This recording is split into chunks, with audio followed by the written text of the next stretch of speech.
saying, thank God. No.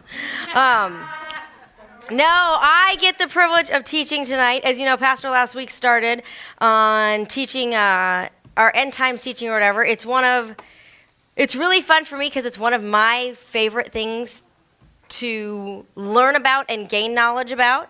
And the funny thing is, it's one of the things I haven't actually ever taught a group or whatever. So I'm very excited. Tonight we're going to talk about 7 prophecies that have to be fulfilled before Christ can return. Those of us who grew up in the church have all heard, recall the knowing that, in 1980, Christ is, the world is going to end, Christ is coming back, we better get ready. And you've heard about before that, and for generation upon generation upon generation, everybody's thought Christ was coming back now. But we're going to go over some reasons tonight that up until just the last few years, it wouldn't have even been possible because of what God tells us in the Bible. So previous generations thought that Christ was going to return in their lifetime, and they kept being proven wrong. Many people today believe that Christ's return is absolutely imminent, that we're almost to that end time. And the Bible contains specific prophecies that couldn't be fulfilled till now. There's 7 specific ones.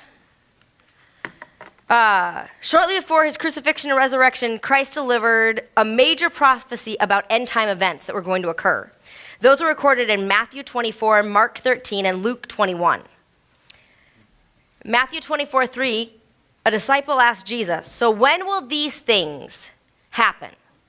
What will be a sign of your coming and of the end of the age?" So Jesus responded by describing the conditions and events that were going to lead up to his second coming. He responded with Matthew 24:34, "So truly I say to you, this generation will not pass away until these things take place."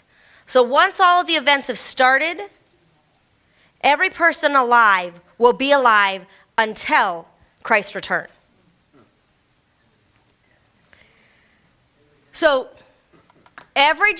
once all of these events are lined up, and Christ, the beginning of the end time starts, the Bible right here promises that every person who's alive will have the ability. Now, old age may happen, or, death by a car accident, not saying that every person on earth is going to absolutely stay alive, but that generation won't all die. It wasn't like when, God made the promise to Moses when they were wandering around in the desert. And he said, because you didn't believe, none of you will see the promised land. So they had to wander around for 40 years in the desert till all of that generation died. That's not going to happen in this case. God says right here in his word, this generation will not pass away. So once the end time event starts, that generation of people will still be alive when Christ returns.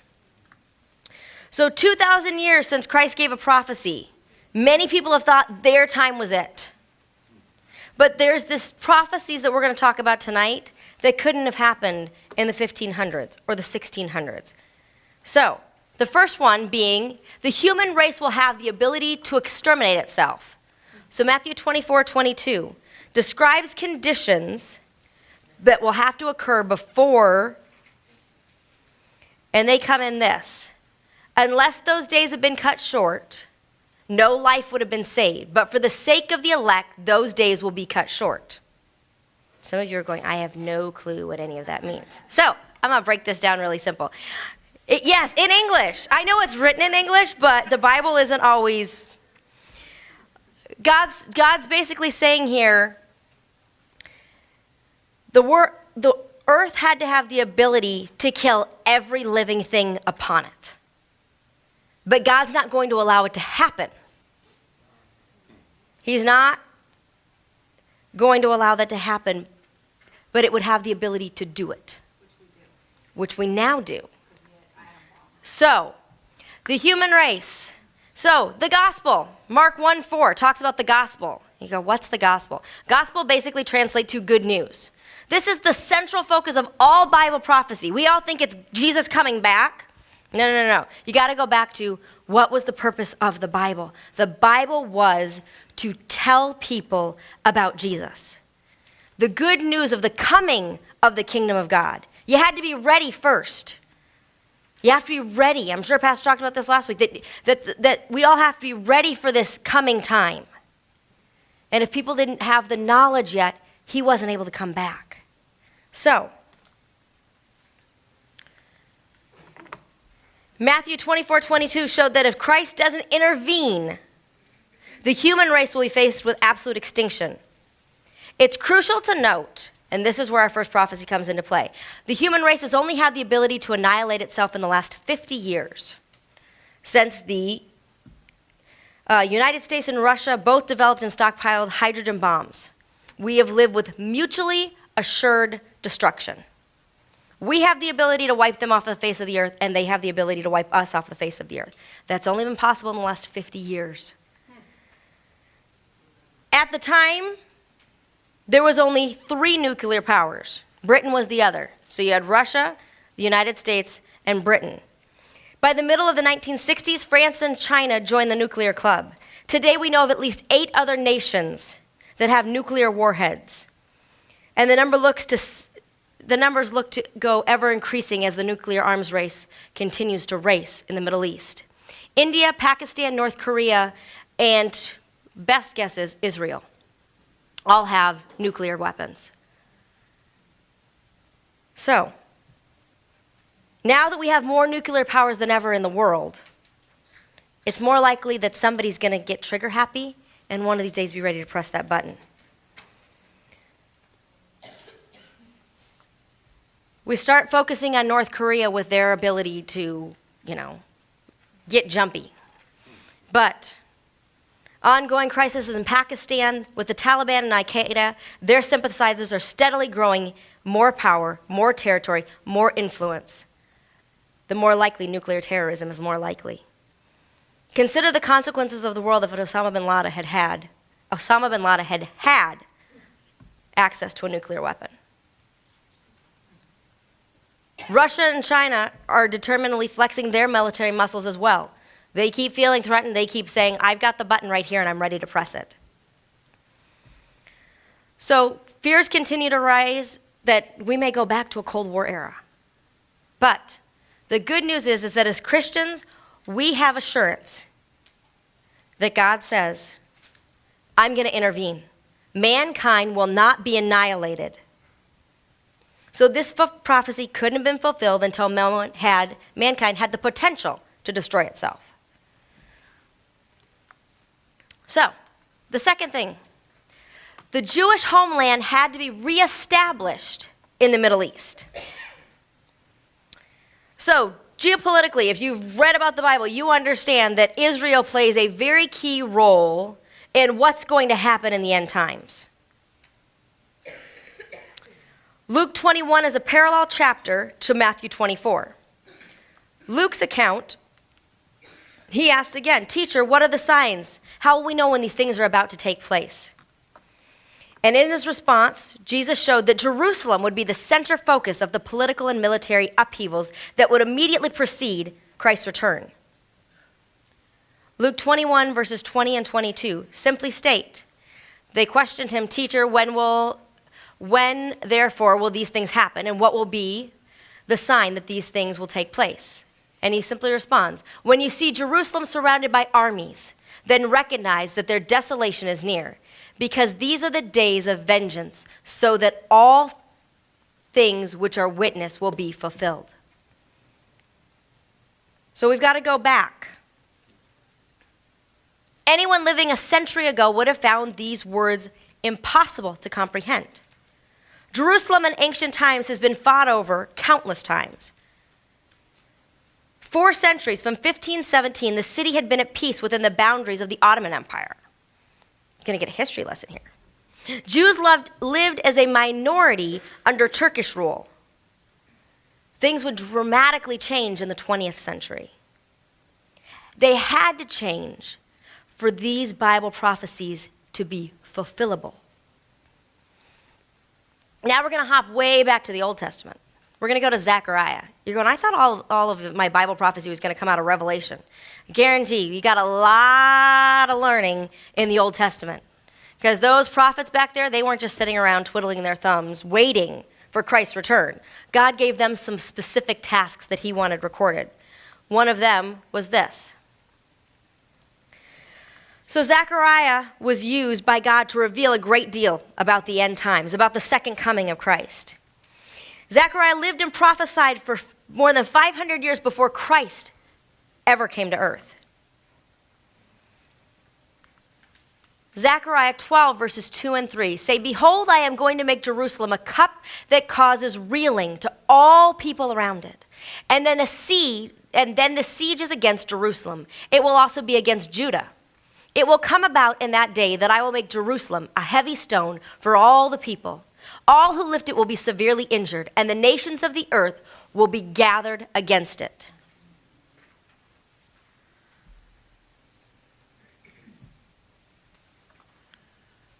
So we're going to talk about what the difference between Judah is here in a minute. But God's promising that Jerusalem is going to be the center of where it's going to happen.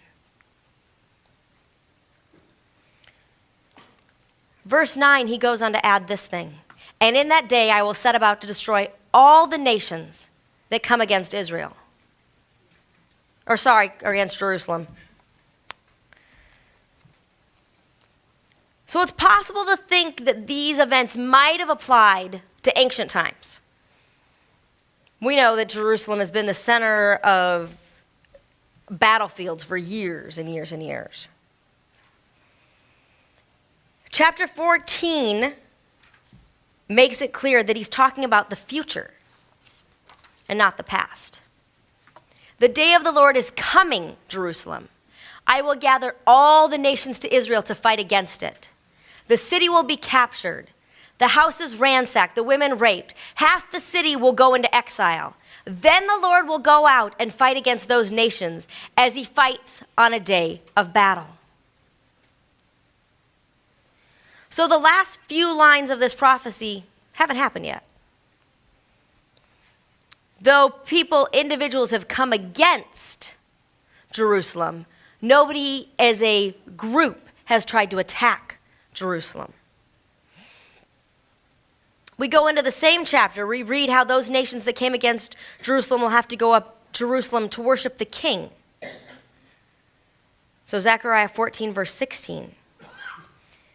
These chapters of Zechariah are a prophecy about events that precede and include the second coming. But if we notice, it's a Jewish-controlled Jerusalem that's the central focus. Before Zechariah, there was actually another guy. This guy most of you will recognize. His name was Daniel. Uh-oh. Oops, I missed one point. So it goes on to talk further about, so I've just said, you got Jerusalem here in the middle. It's going to get ransacked. Half the people are going to flee into exile. And Jesus is going to come back, and he's going to ride out against these people. So when he goes to ride out, this is what it says in the next two verses. "On that day, his feet will stand on the Mount of Olives, which is just to the east of Jerusalem. The Mount of Olives will be split in two from east to west, and it will form a great valley. Half of the mountain moving north and half of the mountain moving south." We think of Mount Rainier, right? We actually have a mountain here. Some places when you would teach this, they'd go mountains. We don't have any of those. But we've got Mount Rainier. I've actually been to Jerusalem, and it's 15 minutes, maybe, by car to get from the center of Jerusalem to the Mount of Olives. So they're not far when you're talking about a distance. And if that mountain splits and creates this valley between where the city of Jerusalem sits and everything else, that's where you start getting a picture of this divide, of what's going to be, where these armies will have been stationed around the city and what's going to take place. And the area that you're talking about isn't a very big area. So, we know that the Mount of Olives is still absolutely together, hasn't split. So we know we haven't quite gotten to the end times yet. Because it says this has got to be fulfilled first. So we haven't reached there yet because you can go on Google Earth today and you would see Mount of Olives still in one piece. So you can mark that down as a point. If you ever see the Mount of Olives or hear on the news it's split, you know you're in trouble. So, or at least you know, maybe not in trouble, but at least you know you're close to the end times. So we go on to Daniel. So we're going even further back in history. And if you know anything about the book of Daniel talks about when the Israelites were taken and were held in captivity by the Babylonians.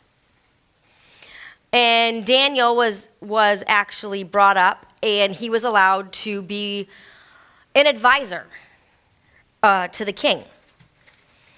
And God gives Daniel these words about the Jews in the Old Testament had to make sacrifice to have their sins forgiven. They weren't living under the new covenant where Christ came and died for them. They were living in the old covenant where the only way to have their sins forgiven was to give a sacrifice. And the book of Daniel speaks about these daily sacrifices being cut off in the end of time.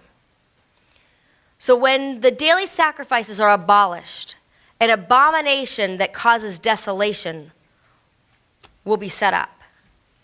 And it will be there for 1,290 days. Pretty specific. Daniel writes this hundreds of years before Christ shows up, and we're now 2,000 years past when Christ is born. And God's already said about to say there will be 1,290 days between when this event occurs and when I'm going to tell you the next thing is going to happen.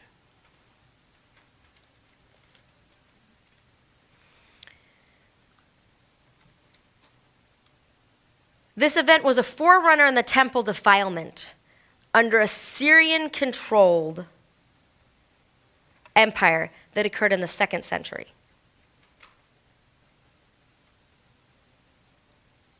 So if you want to read the entire story of how this temple defilement actually occurs, you can find it in Daniel chapter 12. Just read verses 1 to 13.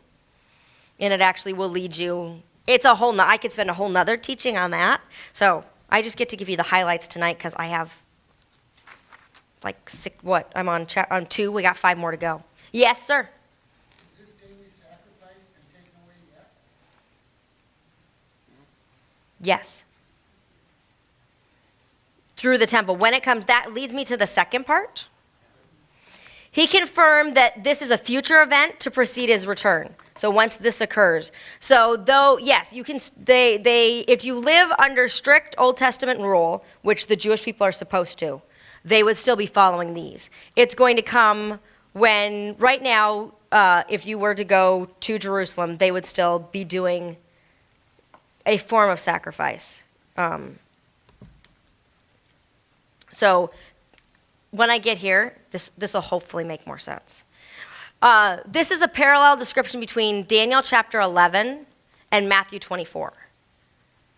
So his armed forces will rise up to desecrate the temple fortress and will abolish the daily sacrifice. So coming in the future of now. So they still have the ability to sacrifice now. So an abomination is going to come and take over the temple. When that abomination occurs, it will be 1,290 days to the end. That makes sense? So we jump all the way from Daniel, which is hundreds of years before Christ, and now we're going to jump to Christ being alive and being in his mid-30s. And Christ gives these words. These are his words. Therefore, when you see the abomination of desolation, I highlighted it because do you notice the exact same phrase is used in the Old Testament and in the New Testament. This is describing not a figment of something, it's describing a very specific something, which is spoken of in Daniel, through Daniel the prophet, will be standing in the holy place. His words are, make them understand this. Make them understand that what was foretold before is coming to pass soon. Does that make sense? Have I lost anybody? So, I forgot. I'll stick this in now. Pastor is going to start next Thursday night from 6 to 6:15, he is going to be doing question and answers on end times. So if you have questions about what he taught last week, if you have questions about what I'm teaching this week, show up from 6 to 6:15 next week. What we're going to do is we're going to also record the question and answer times. So if you can't be here and you have a question, stick it on the Facebook page. And we will read everybody's, stick it on there by Wednesday. I'll pull those off, and we'll give Pastor, if nobody's here, he'll just stand here and talk to the camera, and then you can catch it later. So if you miss a week, catch it on the Facebook page. All of the Thursday night sessions, will be, because this is just going to keep building on itself, and you don't want to get lost because you got sick or had to work late. So, yes, we'll be doing question and answers from 6 to 6:15 Thursday nights. So ask your questions. If you can't be here and you still want an answer, like I said, throw it up on the Facebook page. We'll pull those off, and, we'll see how much Pastor can remember. So we've got the point now. Uh-oh. There we go.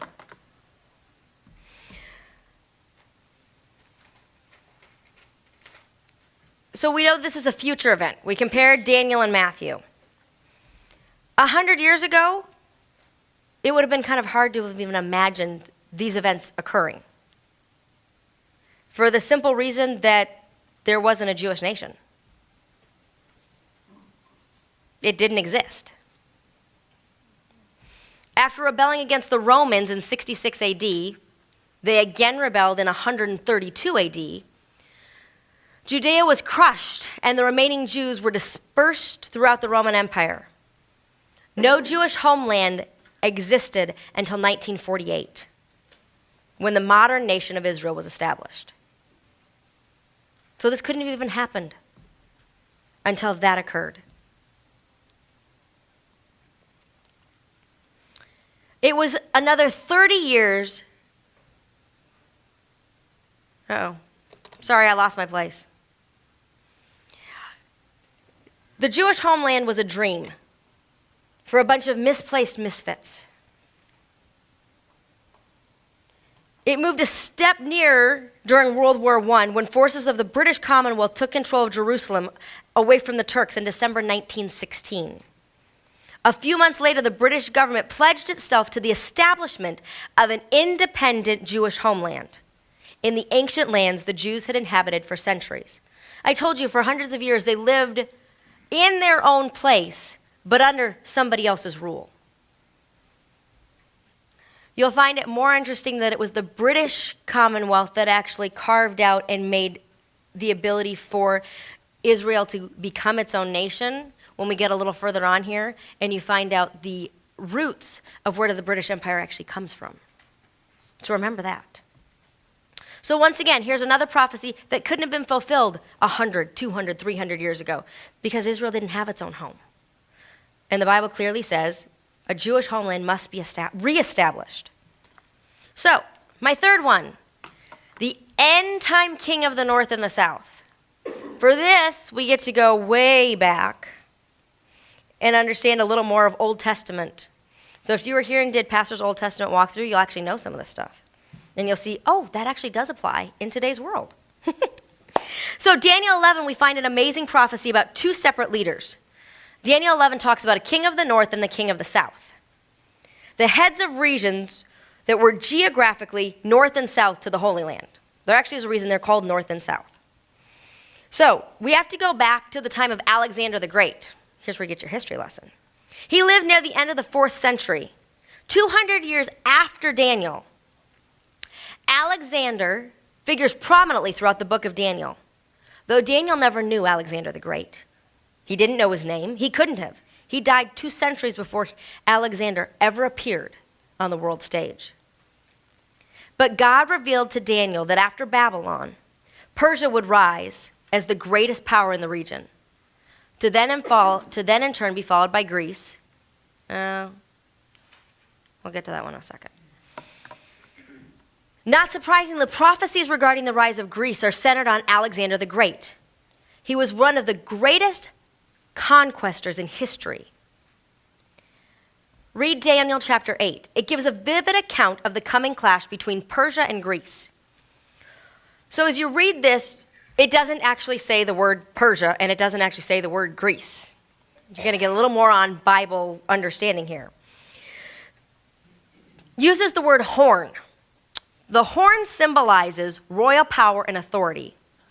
So Persia had 2 horns, and these 2 horns, the Bible says, were high, but one was higher than the other.